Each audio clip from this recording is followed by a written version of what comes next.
Welcome to Science Excel, where our motto is to enhance the learning curve. In this tutorial, we introduce you to the concept of changes in states of matter. What do you think would happen to an ice cream on a hot sunny day? You're right if you said it would melt. This melting of ice cream shows the change of state of matter from solid to liquid. We have already discussed the three states of matter in our previous tutorial. So let's quickly recap. The three states of matter are solid, liquid and gas. But have you ever wondered why substances change form? Let's explore. Any substance can change from one state of matter to another by a change in temperature or pressure or both. A change of state is a physical change in a matter.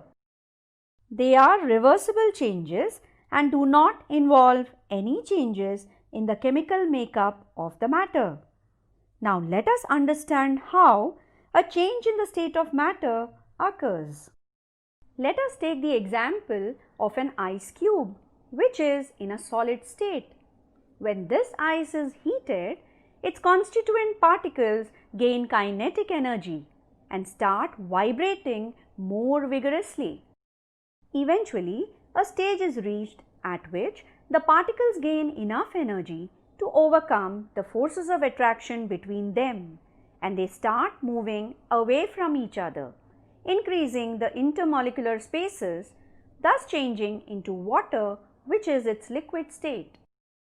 This process, in which when a solid upon heating changes into its liquid form at a fixed temperature, is called melting or fusion.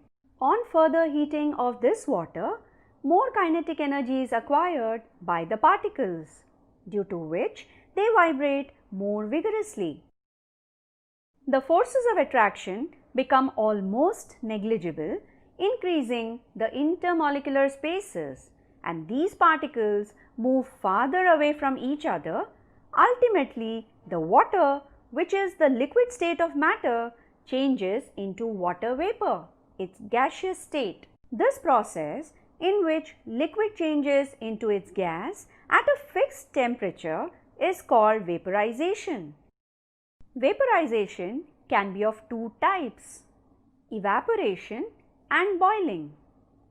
Evaporation is a slow process, takes place only at the surface, at all temperatures and leads to cooling, whereas boiling is faster, can occur throughout the liquid at a specific constant temperature, which is called boiling point of the liquid, and does not result in cooling.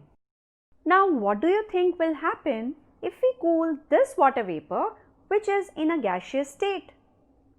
When cooled, the water vapor particles lose their kinetic energy. Their vibration stops, and hence the spaces between them decreases and the forces of attraction increases.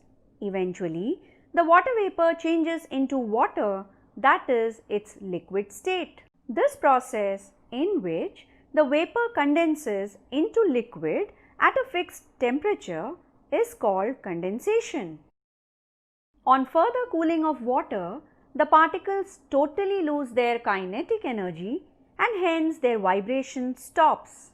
The spaces between them further decrease and the forces of attraction increases. Water changes into ice, that is its solid state.